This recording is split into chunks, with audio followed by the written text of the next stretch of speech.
and welcome to the next episode in our podcast series on data sovereignty. I'm Wendy Shearer, Director of Partners and Ecosystems here at Paulson, and today we're having a virtual podcast. I'm delighted to be joined by Katie Gallagher, who is not only the head of the UK Tech Cluster Group, but is also MD of Manchester Digital. So we're going to be talking all things ecosystems, all things digital, and think ahead to what's in store for 2026. So Katie, welcome to the podcast. Thank you for having me. Do you want to just take a little bit of time to sort of introduce yourself and talk about what you do? Of course. I've been the managing director at Manchester Digital for longer than I care to remember, definitely a decade plus. But as you will know, Wendy, being in this incredibly fast-changing industry, it always feels like we're a startup because we have to change what we do to reflect the industry. So Manchester Digital, it's a trade body. It does everything you think it would, so very much about championing regional tech businesses, helping them grow. We do a lot of work around skills, diversity, and also understanding kind of what new technologies and emerging technologies, the kind of opportunities they can create for the region. That's very important to us. And the UK Tech Cluster Group is a coalition of organisations similar to Manchester Digital. And the aim really is coordinating our activities, sharing best practice, making sure that the regions are taken into account when policy is being developed down in Whitehall. And most of all, it's about unlocking the prosperity in tech ecosystems everywhere in the UK. And I think you're being a little bit modest, Katie, because I believe you've also been awarded an OBE as a result of all the huge investment of time and energy that you've put into this. Is that right? I was awarded an OBE in 2024. I got Princess Anne, which I was really delighted about. And yeah, my mum's very proud. She still doesn't know what I do, but she's proud of it anyway. I think that's always what I say. Like, once my family understand what I do, then it's time to retire. Yeah, I mean, we've got clearly a shared love of ecosystems. I'm going to selfishly use you to get some advice now, because I've spent the last sort of 12, 18 months building an ecosystem in Paulson, because we have 14 data centres spread across the UK. So we have, my sort of passion really is to build out an ecosystem that allows us to create a community. So it's not just about data centres, it's actually about a community of all the incredible organisations that are using our data centres and our network and our platforms. So I'd love just to tap into your knowledge really, and what does good look like? What would your advice be for me when I'm building out an ecosystem? What is there like a secret sauce, a magic ingredient for what brings them to life? No, it's very hard. Damn it! It's just very hard work. I mean, I think the thing is, I think you've got to be authentic and you've got to be doing it for the right reasons. Otherwise, it just doesn't work. And I guess it's playing that neutral convening role and being able to bring people together around, common issues, common barriers, and getting people to put aside their own kind of specific business interests and think about the wider environment. So you've got to kind of appeal to people's good nature and also get them to see the business sense in making sure the place they're located is going to give them everything they need to grow their business. So I don't think there's a secret sauce. I think you just have to be determined and you have to understand what's on the ground in your ecosystem and what levers you've got available. Yeah, it's actually really good advice, because I get so excited about lots of different aspects of it. So part of me thinks, right, well, we can create regional ones because we've got, as I say, there's 14 different data centres over about 8 different regions. Then I think, well, we could create little satellite groups. So ones maybe focused on AI, ones that are focused on delivering to particular sectors, whether it's healthcare or finance. So I feel as though there's lots of different ways that we can achieve that kind of community spirit within the ecosystem. And can I ask you a question? Yeah, I'd love that. Where have you found the most success in terms of building those communities? Is there a particular place that stands out to you? Well, so far it's actually been interestingly less about the regions, but more people aligning based on the particular market that they serve. So we were talking earlier to two different partners, both who work in the high assurance space, so like law enforcement. So they're both real subject matter experts in that industry, but they both do something different. So they've combined together to deliver a joint solution based on a particular kind of industry, as opposed to where they are sitting geographically, because one of them's more in the south and one of them's more in the north. And that's also what I love about the platform, because it doesn't matter where you are, we can connect people across all areas of the UK. I mean, again, we do some of that in the UK Tech Cluster Group, where we've got people in niches, and if they're really doing something amazing in health tech, and I know something amazing is happening in Bristol, it's being able to connect those like minds, because there might not always be the right collaborators on your doorstep. Yeah, that is a brilliant point, because some of the work that I've done with maybe local chambers of commerce has been to try and think about, if you were going to be famous for one thing, like what's the one thing that they'd want to potentially focus on in their area. And I think there's a lot of merit in that, but it's also really difficult to do, isn't it? Because when you choose one, it's almost at the cost of another. So, trying to get that balance is hard. So I wanted to talk about probably the poster child of ecosystems is Manchester. It's often cited as being the sort of second largest tech digital economy in the UK. I think it's supposed to be about £5 billion of digital revenue is the numbers that we hear about. And clearly the work you're doing in Manchester, you're going to be well placed to talk about that. So I just wanted to get your thoughts again. Sounds like there's not so much a secret sauce, but what have you seen? What has worked so well? Why has Manchester been so successful? So it's not accidental, and it didn't happen overnight. But basically Manchester had obviously a very strong textile industry, strong industrial heritage, and it was a very early adopter in terms of, we had a ISP fairly early on, and we had a lot of digital agencies that came out of a big advertising and marketing thing. We'd obviously had Granada studios, and so there's a lot of creative and marketing and textile people. And as industries have moved on, that textile industry has turned into a phenomenal e-commerce sector. Those digital people are now, analytics, there's all sorts of things happening.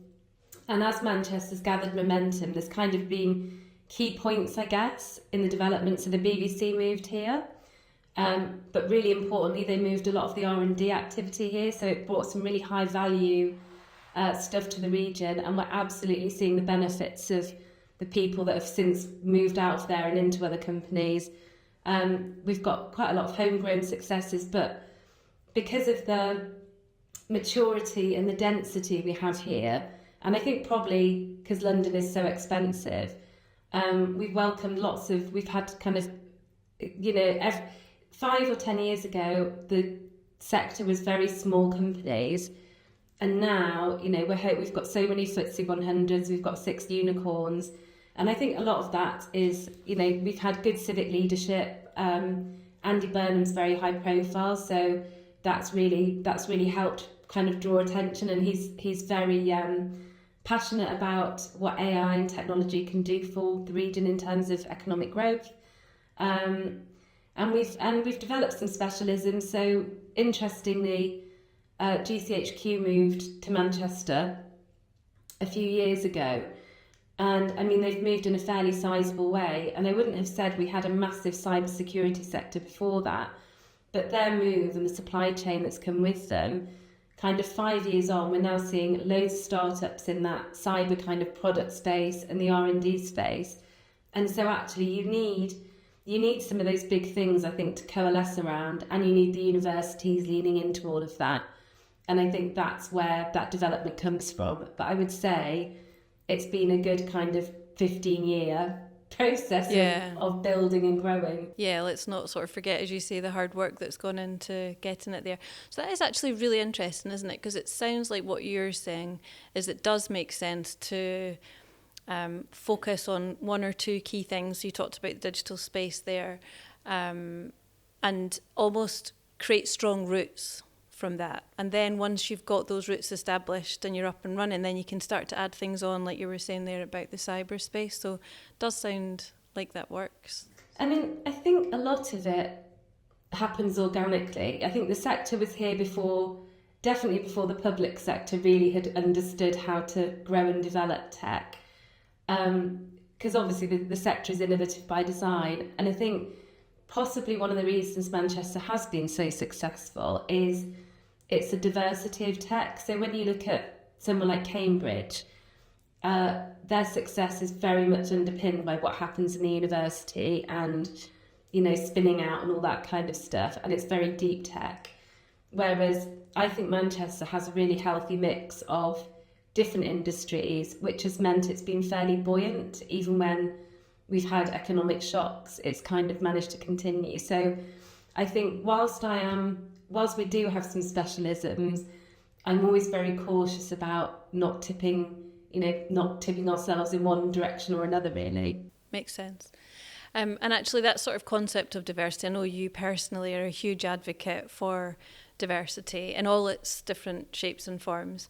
And I wondered if we could just take a few moments to talk about that. I'd love to know whether you think we're actually making progress. Are we making progress? What do you think is ahead for us, this year? I mean, everyone talks about it. And, I do get sick of some of the same conversations that we have, and things don't really change. We all know what the problems are. And most businesses, obviously I work with tech businesses, but they know if they're designing products and services for the general public, that their businesses need to reflect the demographics they serve. So I think there's progress in terms of awareness. I think at the early talent stage, I think we're seeing more women and girls coming through, but we still have retention problems, and we still have, making sure that we turn our women in tech into leaders in tech. That's, there's still some challenges there.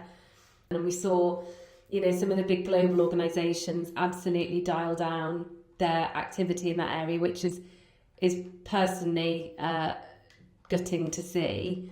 But, I think we have to think about, and particularly in Manchester, we do a lot to support, to kind of get girls aspiring to get into tech. So we start working with girls when they're 15, 16, but we stay with them right through to their first job and then on to leadership, because we try and make sure that there's somebody there for their whole journey and build a community around that.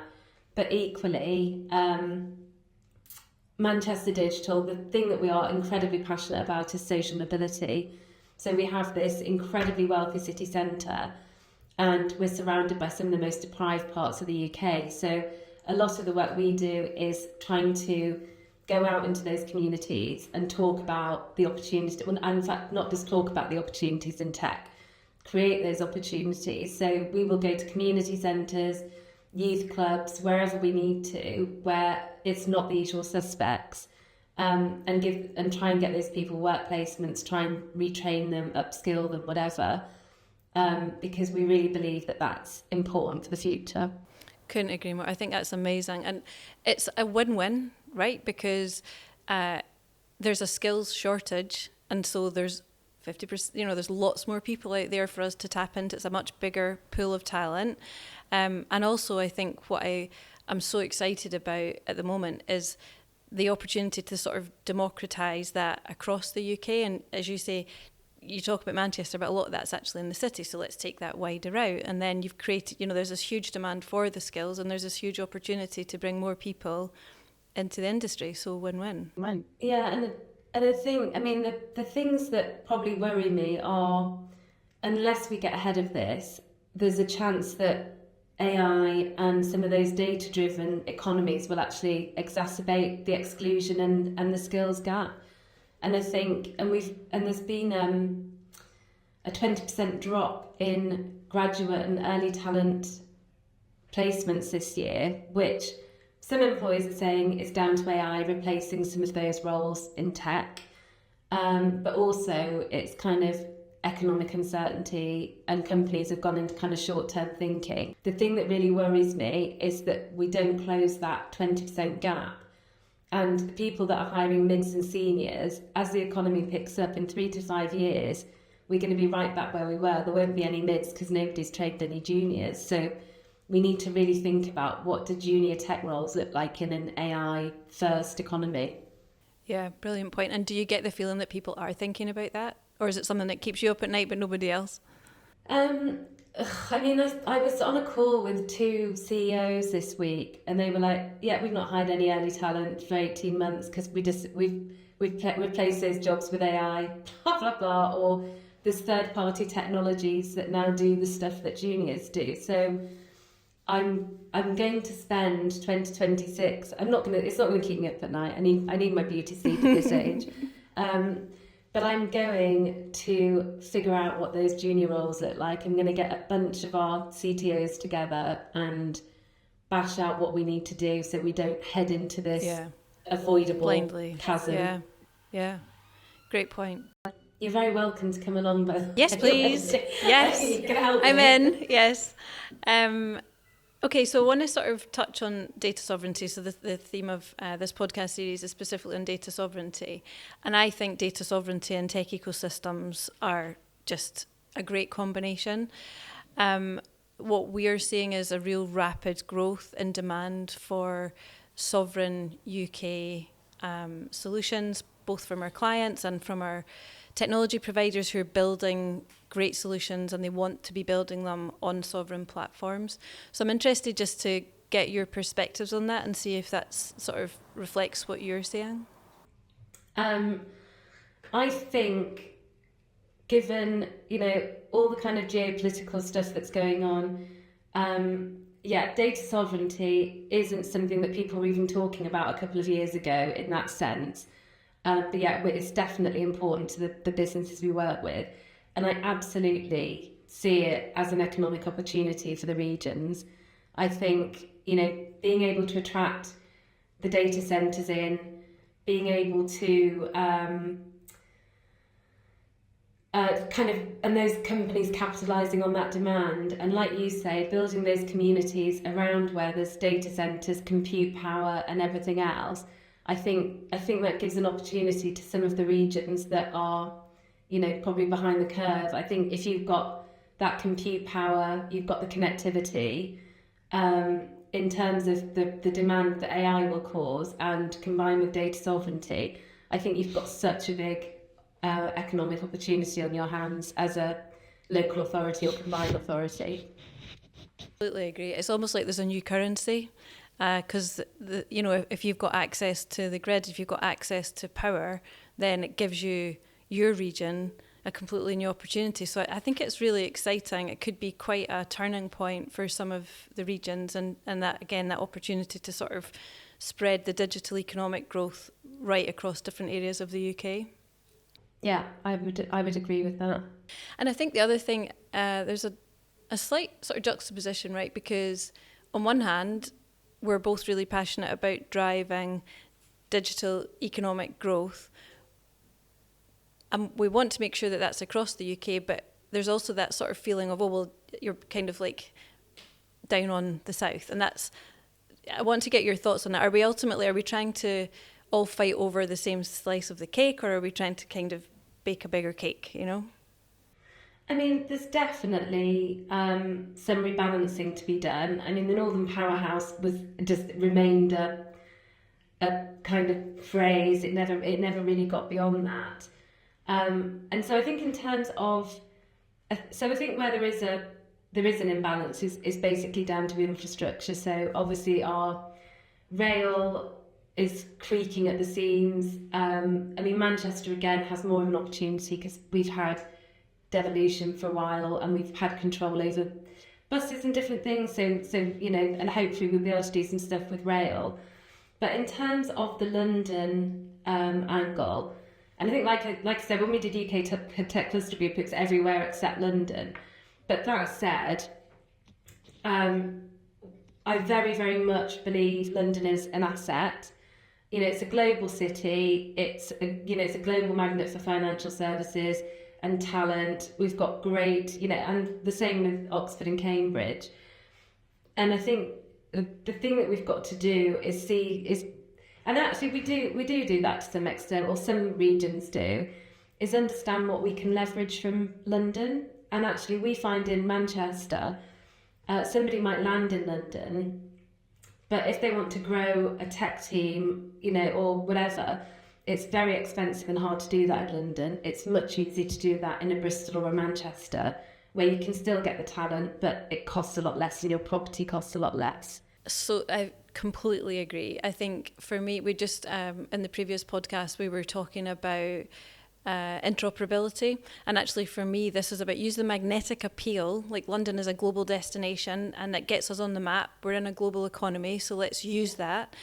And then let's think about how do we move that data securely across the UK into other regions. People want that anyway when they're thinking about having resilience baked in. So having some in London and some in Manchester, for example, is just technically sensible.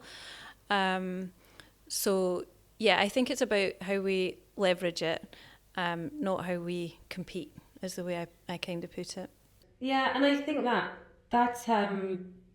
the word resilience, I think, is so important for 2026, looking at all the things that are happening and, all the kind of cyber attacks we saw in 2025.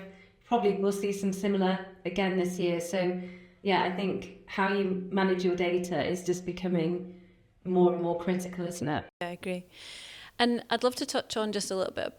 You do, I know, work about tech scale-ups and startups, and clearly there's a lot of them in the AI space as well. So just getting your thoughts on that part of the industry. Do you see that there is real opportunity there? Is there any particular clusters that you think are doing well in it? What's your thoughts on how we grow our sort of AI ecosystem, if you like? It's still fairly nascent. It's fast, but it's nascent, I guess. And I suppose it's also, talking about sovereignty, we're heavily reliant on US owned technologies for a lot of our AI. So one of those, that's probably a slight concern, is how do we start making sure that we actually own some of that stuff, and we're not at risk from that perspective.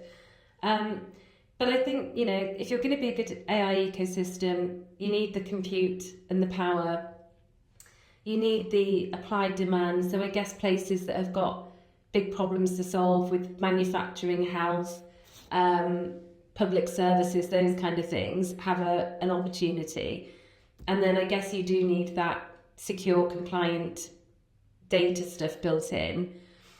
And so I think the opportunity is, if you can access those things and make them work together, I think there are probably places that at the moment might have very little in terms of tech and a tech ecosystem.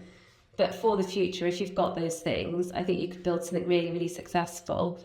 When I look at places like Blackpool, they've obviously got fibre coming in from America. I think they've got the main pipe down to London. They've got wind farms that are going to power data centres to be net zero. And actually, if you manage to build the skills and the cluster on top of that, that's got so much opportunity to become something really, really amazing in that AI space. That's a great point, isn't it? It's almost I think it's like the same recipe of building out other ecosystems, but you've got the kind of added element on top about access to power and the grid ultimately. So if you take the formula that's worked in other clusters across the UK and then you apply access to that power, then you've got, again, an opportunity to really, because that's the bit that concerns me more. Like, I suppose it's a little bit like what we were talking about with London.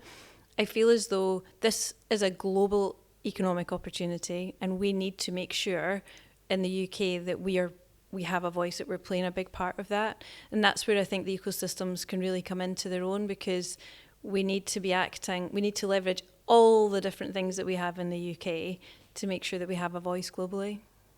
And we're a small country. There's not that many of us when you compare it globally. And I think that is the thing. And I was in a room where somebody was moaning about another region that has got an opportunity, and I'm like, they're not the enemy. Yeah. Literally, we have got bigger fish to fry at the moment. And, and again, that is very much a UK Tech Cluster Group message. It really is about coordinating and making sure that everyone, every ecosystem reaches its potential. Yeah. That's a great place to end, isn't it? Think globally, act locally, that kind of thing. I might steal that. Yeah, you can have that one for free. Katie, I've loved talking to you. I definitely could spend a few more hours doing this, so let's make that happen. Happy to join any of the diversity groups that you need contribution to.